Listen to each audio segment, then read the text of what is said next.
Igbo bụ Igbo ekene m unu. Anyị abatago n'ihe gbasakwara mgbọrọgwụ na mkpa afịfịa. Unu na-anya afịfịa ọgwụ a nji. Ihe bụ afịfịa ọgwụ ọbara. Ọ bụrụ na ọbara adịghị gị n'arụ, na ị na-enwe the shortage of blood, nekwala ebe dị ihe. Ijego ụlọ ọgwụ asị gị na ọbara adịghị gị n'arụ, jee chọwara m afịfịa ọgwụ ọbara a. Unu afụrụ ya, na-ene ya anya ọfụma. Ihe bụ afịfịa ọgwụ Chineke ji wee gọzie ana Igbo. Jee n'afịa ị ga-afụ ya, jee na ya village ị ga-afụ ya.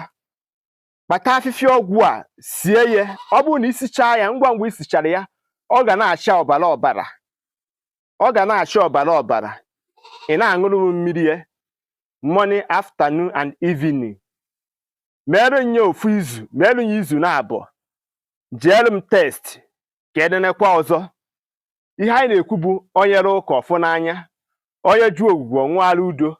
A gwara m gị sị gị na mgbọrọgwụ na-abụ maọbụ ịtọ ka dibịa ji aka ibe ya.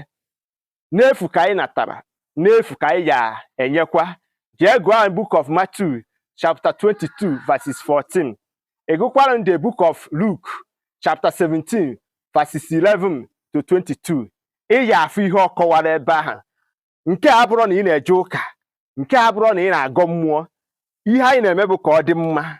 Ndụ ka anyị bịara ka anyị zụọ, ka ọ wee baara ala Igbo. Ọtụtụ ndị dibịa ama ngwa gị ife, ọtụtụ ndị pastọ ama ngị ihe, ọtụtụ ndị amụma ama nkọwara gị ife. Mana dịka anyị nwa bụ mmadụ, ndị be anyị si onye ahụ na nwanne ya, onye fe ihe ga-enyere nwanne ya aka na kọwara ya ka o nwee ike ịgazi. Ị nwere ohere ebe ọ bụla ịfụrụ afịfịa ọgwụ a, ibute ya ịzọọ na be gị, were azọ ndụ, maka na ọ bara agụba, ọ ga-abara isi. Biko inweta ihe ozi a, kara arụ tụsarụ nya. Ụmụnne m ndị Igbo, ka m gosi unu onye na-ekwunu. Ọ mụnwa bụ Maazị UC. Ihe nnọbụ na nkọwa ka ọ ga-esi wee bara Igbo, maka na ọ bara agụba, ọ bara isi. Ikwu amarọ ibezie, eme ngwa ngwa, emeghara ọdachi. Afịfịa ọgwụ ọbara bụ ife.